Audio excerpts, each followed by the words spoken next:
Hello मेरे प्यारे cute cross dressers.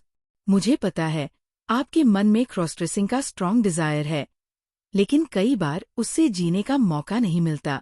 इसी फैंटेसी को पूरा करने के लिए मैं आज आपके लिए एक स्पेशल स्टोरी लेकर आई हूँ। तो अपने हेडफोन्स लगा लीजिए, रिलैक्स हो जाइए और चलिए इस ड्रीमी सफर पार निकलते हैं। और हाँ, कमेंट करके जरूर बताना कि आपको नेक्स्ट स्टोरी किस तरह की चाहिए। इस कहानी के सभी पात्र और घटनाएं काल्पनिक है, इसका किसी भी व्यक्ति या घटना से कोई संबंध नहीं है और यह कहानी केवल मनोरंजन के लिए है। यदि किसी व्यक्ति या घटना से इसकी समानता होती है तो मात्र एक संयोग होगा। मेरा नाम मनीष है और मेरी उम्र 30 साल है। मैं मुंबई का रहने वाला एक शादीशुदा आदमी हूँ। मेरी पत्नी का नाम ला है और शीला की उम्र 28 साल है। मेरा खुद का बहुत बड़ा बिजनेस है और शीला हाउसवाइफ है, लेकिन वह कभी कभी मुझे हेल्प करने के लिए ऑफिस में आ जाती है और हम दोनों एक दूसरे से बहुत प्यार करते हैं। लेकिन हमारी अरेंज मैरिज हुई थी। हमारी शादी के 2 साल हो चुके थे और मेरा बिजनेस शहर में होने की वजह से हम दोनों शहर में रहते हैं और मेरे सभी परिवार के लोग गांव में रहते थे। इसके अलावा किशन नाम का मेरा बहुत अच्छा दोस्त भी है जो मेरे बिजनेस को आगे बढ़ाने में मुझे बहुत हेल्प करता है। और मैं जब भी कहीं बाहर जाता था तब ऑफिस का सारा काम वही करता था। और उसकी अभी अभी शादी हुई थी। भाभी जी का नाम करीना है और वह मेरी बीवी की बहुत अच्छी सहेली बन गई थी और वो लोग भी हमारे घर के पास में ही रहते थे।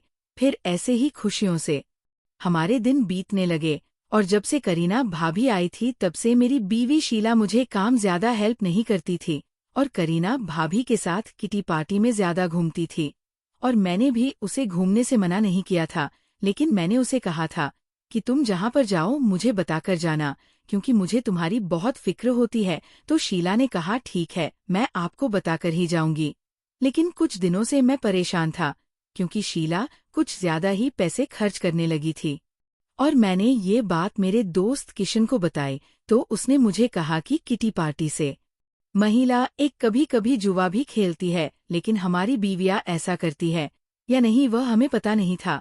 लेकिन वो जिस तरह से पैसे खर्च कर रही थी उसे तो हमें ऐसा ही लग रहा था। फिर मैंने किशन को कहा अब छोड़ो भी, हमारी बीवियां अच्छी है, ऐसा काम नहीं करती है। और हम दोनों अपने अपने काम में लग गए क्योंकि कल रविवार था और हमारे ऑफिस में छुट्टी है। फिर हमने शाम तक काम किया और फिर शाम को काम पूरा करके घर पर चले गए और घर जाते ही शीला ने खाना बनाकर ही रखा था, इसीलिए मैं फ्रेश होकर खाना खाकर सो ही गया क्योंकि मैं पूरा दिन ऑफिस में काम करने की वजह से थक चुका था। अगले दिन सुबह सुबह के 9 बजे थे और मैं अभी सो ही रहा था, लेकिन शीला नई साड़ी पहनकर रेडी होकर मुझे बिना बताए कहाँ चली गई वो पता ही नहीं चला और मैं नींद में था, इसीलिए उसे कुछ कह भी नहीं पाया। फिर मैं उठा और नहा धोकर नाश्ता करने बैठ गया। अब सुबह के 10 बज चुके थे और मैं सोफे पर बैठकर टीवी देख रहा था। तभी अचानक से मेरा दोस्त किशन मेरे घर आ गया और मुझसे पूछने लगा कि शीला भाभी कहाँ है। तो मैंने उसे कहा कि मुझे नहीं पता, वह सुबह सुबह नई साड़ी पहनकर कहाँ गई है। मेरी ये बात सुनकर किशन ने मुझे कहा कि मेरी बीवी करीना भी घर पर नहीं है और वो किटी पार्टी में जाने की बात कर रही थी और फोन पर किसी से ये भी बात कह रही थी कि हम पुरानी गेम खेलते खेलते बोर हो गए, इसीलिए आज कुछ नई गेम खेलेंगे। उसकी ये सारी बातें मैंने चुपके से सुन ली थी और मुझे लगता है कि वो जरूर किटी पार्टी में जुआ खेलने वाली है और हमें वहां पर जाना चाहिए ताकि सच्चाई का हमें पता चले। तो मैंने किशन की बात सुनकर उसे कहा कि हमें जाना तो चाहिए, लेकिन जाए कैसे, वहां पर तो सभी महिलाएं ही होती हैं, तो हम कैसे जा सकते हैं। तो किशन ने मुझे कहा कि मेरे पास इसका एक उपाय है, लेकिन आप मुझ पर गुस्सा मत होना। तो मैंने उसे कहा कि जल्दी बोलो, हमारे पास टाइम नहीं है। तो किशन ने कहा कि क्यों ना हम अपनी बीवी की साड़ी पहनकर औरत बनकर पार्टी में शामिल हो तो कैसा रहेगा। तो मैंने किशन से कहा कि ठीक है, लेकिन हमें साड़ी पहनी नहीं आती है तो कैसे पहने, और तुम्हारी बीवी यानी करीना भाभी का ब्लाउज तुम्हें आएगा क्या, उसका ब्लाउज तो तुम्हें लूज पड़ेगा। तो किशन ने मुझे बताया कि हमारे घर के पास में ही एक ब्यूटी पार्लर मेरी बहुत पुरानी सहेली रहती है। वैसे भी वो रविवार को अपनी शॉप बंद रखती है, इसीलिए घर पर ही होगी और उसे साड़ी लाने के लिए भी कह दूंगा और वो हमें साड़ी भी पहना देंगी, साथ में मेकअप भी कर देंगी।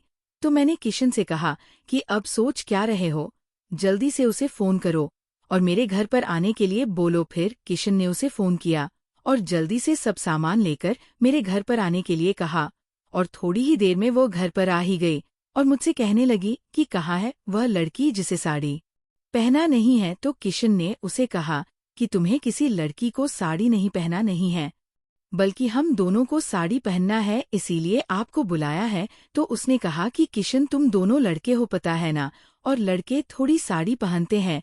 तो किशन ने उसे कहा कि ज्यादा सवाल जवाब मत करो कोई, और तुम्हें मैं सब कुछ कहूंगा, लेकिन अभी हमारे पास वक्त नहीं है। तो उसने कहा ठीक है, लेकिन मैं तो सिर्फ एक ही साड़ी लाई हूँ। तो मैंने ब्यूटी पार्लर से कहा कि ये रही मेरी बीवी की अलमारी, इसमें से आप साड़ी निकालो और मुझे पहना देना। फिर उसने एक साड़ी निकाली और उसे सब सामान के साथ बेड पर रख दिया। फिर उसने हमें 1 घंटे के बाद बड़ी अच्छी तरह साड़ी पहना दी थी और औरतों जैसा मेकअप कर दिया था और हमें कहा था कि तुम जब भी बाहर निकलो तो लेडीज सैंडल पहनकर ही निकलना, नहीं तो तुम्हें कोई पहचान लेगा। और फिर वह चली गई। उसके जाने के बाद हमने अपने आप को शीशे में देखा तो हम चौंक गए, क्योंकि हम औरतों जैसे ही लग रहे थे। किशन ने अपनी सहेली की ग्रीन ब्लाउज और गुलाबी साड़ी पहनी थी और अपनी सहेली की साड़ी पहनकर और उसके गहने पहनकर और भी ज्यादा सुंदर लग रहा था। और सर पर लड़कियों वाली लंबे बालों की वजह से उसे कोई पहचान भी नहीं सकता था कि साड़ी पहनकर खड़ा है, वो लड़की नहीं लड़का है। और फिर मैंने उसे मेरी बीवी की सैडल पहना दी ताकि वो ऊपर से नीचे तक एक सुंदर महिला दिखे और उसे कोई पहचान भी ना ले।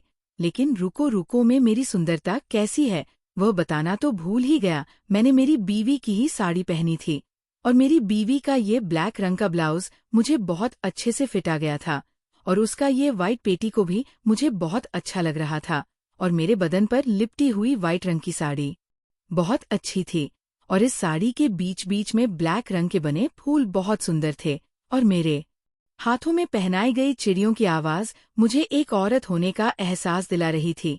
और कानों में झुमके, नाक से नथ और गले में पहना हुआ हार बहुत ही अच्छा था और पैरों में पहनाई गई पायल बहुत ही सुंदर थी और सर पर लंबे बाल मानो में ही शीला हूँ, मुझे ऐसा लग रहा था।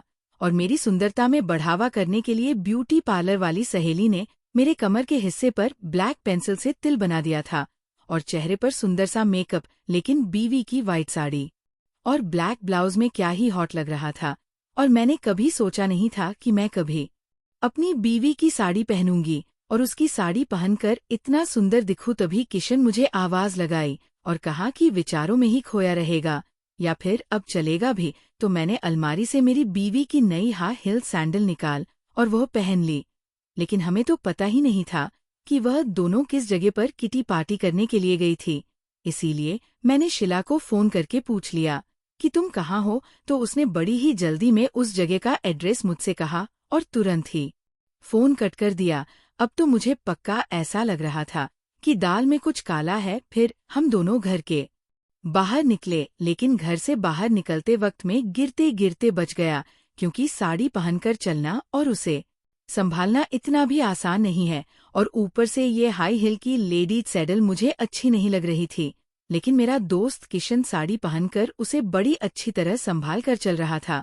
उसे देख के मैं हैरान था, लेकिन इस सब के लिए मेरे पास वक्त नहीं था। फिर दोनों मेरी कार लेकर उस जगह पर पहुंच गए और कार में आए, इसीलिए हमें दिक्कत नहीं हुई। फिर हम दोनों उस जगह के अंदर पहुंच गए और वहां पर बहुत बड़ा हॉल था और सब औरतें वहां पर पार्टी कर रही थी। लेकिन हमने जो वहां पर देखा तो वह देखकर एकदम से बड़ा ही हैरान हो गए, क्योंकि सब औरतें अपने छोटे छोटे बच्चों को लेकर आई थी और सभी औरतें मिलकर बच्चों को नई नई गेम खिला रही थी और कुछ औरतें अपने बच्चों को खाना खिला रही थी।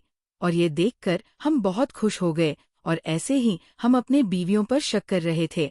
और फिर हमने सोचा कि हमने आज औरत की तरह साड़ी पहनी है और औरत बने ही है, इसीलिए हम भी आज किटी पार्टी को एंजॉय करते हैं।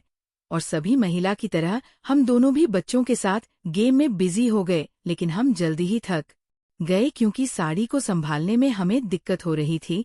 इसीलिए हमने सोचा कि हम थोड़ा सा खाना खाएं। इसीलिए मैं और किशन खाना खाने के लिए गए और थोड़ी देर में खान खा लिया। फिर हम दोनों कोने में खड़े होकर पार्टी देख रहे थे। तभी किशन ने देखा कि करीना और शीला भाभी हम जहाँ खड़े थे उस ओर ही आ रही हैं। ये बात उसने मुझे बताई तो मैंने उसे कहा कि हाँ यार, मैंने कभी सपने में भी नहीं सोचा था कि मैं इस तरह अपनी पत्नी के सामने आऊंगा। पता नहीं वह क्या सोचेगी। मेरे बारे में मन कर रहा है कि अभी यहाँ से भाग जाऊं। और मैंने किशन से कहा कि अब क्या करे, वह दोनों तो हमारी ओर ही आ रही है। लगता है उन्होंने हमें पहचान लिया। और मैंने किशन से कहा कि तुम घबरा क्यों रहे हो, तुम्हें लगता है वो हमें इस रूप में पहचान पाएंगी? मुझे देखो, सबसे ज्यादा तो मुझे डरना चाहिए था क्योंकि ये व्हाइट साड़ी और ब्लैक ब्लाउज मेरी बीवी का है और मुमकिन है कि वो तुरंत मुझे पहचान लेगी। फिर भी देखो मैं कितना शांत हूँ। इतने में वह दोनों हमारे पास आ गए और शीला हमें पूछने लगी कि आप कौन हो बहन, हमने तो इससे पहले कभी नहीं देखा आपको, आपका नाम क्या है? हम दोनों शर्म के मारे नीचे देख रहे थे क्योंकि हमने औरतों जैसे साड़ी तो पहन ली थी और मेकअप कर लिया था और औरत जैसे भी दिख रहे थे, लेकिन हमें औरतों जैसी आवाज निकालना नहीं आता था। तभी शीला ने मैंने पहनी हुई उसकी साड़ी को देखा और कहा कि यह तो मेरी साड़ी है, आपको कहाँ से मिली? फिर थोड़ी देर चुप रहने के बाद मैंने बोलना शुरू किया तो मेरी आवाज सुनकर वो हैरान हो गई और मुझसे कहा कि मेरी साड़ी पहनकर आप पार्टी में क्या कर रहे हो? तब किशन ने सब कुछ सच सच बता दिया और किशन की बात सुनकर शीला मुझ पर गुस्सा करने लगी और कहने लगी कि मेरे पर आपको इतना भी नहीं विश्वास नहीं है क्या? तो मैंने उसे कहा कि ऐसा नहीं शीला। लेकिन तभी शीला ने मुझे कहा कि लेकिन मुझे कुछ नहीं सुनना है और थोड़ी देर तक मुझे ऐसा ही गुस्सा करती रही। फिर शीला का गुस्सा शांत पड़ गया क्योंकि मैंने जो उसकी साड़ी पहनी थी और मुझसे कहा कि आज तुम मेरे साथ ही रहो, तुम सब पता चल जाएगा कि मैं पैसों का क्या करती हूँ। उसके बाद हमने पार्टी में बहुत एंजॉय किया और छोटे बच्चों के साथ बहुत खेल भी, लेकिन मेरी बीवी ने मुझे उसके साथ बहुत नचाया और मुझे साड़ी पहनने की आदत नहीं है, इसीलिए मुझे साड़ी में नाचने में बहुत दिक्कत हो रही थी। लेकिन क्या करता, मैं बीवी के लिए ये सब करना पड़ा। अब पार्टी भी पूरी हो चुकी थी और मैं थक भी बहुत गया था, इसीलिए मैंने शीला से कहा कि अब चलो भी, मैं और किशन साड़ी पहनकर नाचते नाचते थक चुके हैं। तो उसने हमें कहा कि हमने तो आपको नहीं बोला था कि आप साड़ी पहन किटी पार्टी में शामिल हो। आप दोनों खुद चलकर हमारी साड़ी पहनकर औरत बनकर पार्टी में आए थे, तो हमने कहा कि अब हम माफ भी कर दो और चलो घर पर। तो शीला ने कहा अभी भी एक काम बाकी है, अपनी कार निकालो और मैं जहाँ कहती हूँ वहाँ पर चलो। फिर मैंने कार निकाली और हम चारों बैठकर वहाँ से चले गए और शीला हमें एक होटल में ले गई और हमसे कहा कि आप पहले खाना खा लो, मैं और करीना भाभी थोड़ी देर में आते हैं। हम तो थक गए थे, इसीलिए हम जल्दी से खाना खाने लगे और थोड़ी देर खाना खा भी लिया। उतने में शीला और करीना भाभी आ गई, लेकिन उस दोनों के हाथ में 2 बड़े बड़े प्लास्टिक के बैग थे और उसमें कुछ था, लेकिन उन दोनों ने हमें कुछ नहीं बताया और हमें कार लेकर उस जगह पर ले गई जहाँ पर गरीब बच्चे और उसके माता पिता रहते थे और कहा कि आज तुम सब लोगों को अपने हाथों से खाना दोगे। इसीलिए मैंने और किशन ने मिलकर सभी को खाना दिया और वो लोगों काफी देर से भूखे थे। ये देखकर हमारी आंखों में आंसू आ गए। तब वहाँ के सभी बच्चे हमारे पास आए और कहने लगे कि आप मत रो आंटी, आप बहुत अच्छी हो, आज आपने हमें खाना दिया, लेकिन इससे पहले वह 2 आंटियां खाना देती थी। ये सुनकर मेरी बीवी की ओर देखकर मुझे रोना आ गया और तभी मेरी बीवी मेरे पास आई और मुझे गले से लगा लिया और मुझसे कहा कि अब आपको पता चल ही गया होगा ना कि मैं पैसे कहाँ पर खर्च करती हूँ। तब मैंने शीला से माफी मांगी और कहा अब हम दोनों हर रविवार को बच्चों को खाना खिलाने के लिए आएंगे और तुम मुझे अपने हाथों से तुम्हारी साड़ी पहनना और मैं साड़ी पहनकर ही आऊंगा। तो शीला ने मुझे कहा कि इसकी कोई आवश्यकता नहीं है, हम ऐसे ही आएंगे। तो मैंने उसे कहा कि नहीं, क्योंकि सभी बच्चों नई आंटी बहुत अच्छी लगी है और बच्चों दिल नहीं तोड़ूंगा और मैं तुम्हारी साड़ी पहनकर बच्चों के लिए उनकी आंटी बनकर आऊंगा।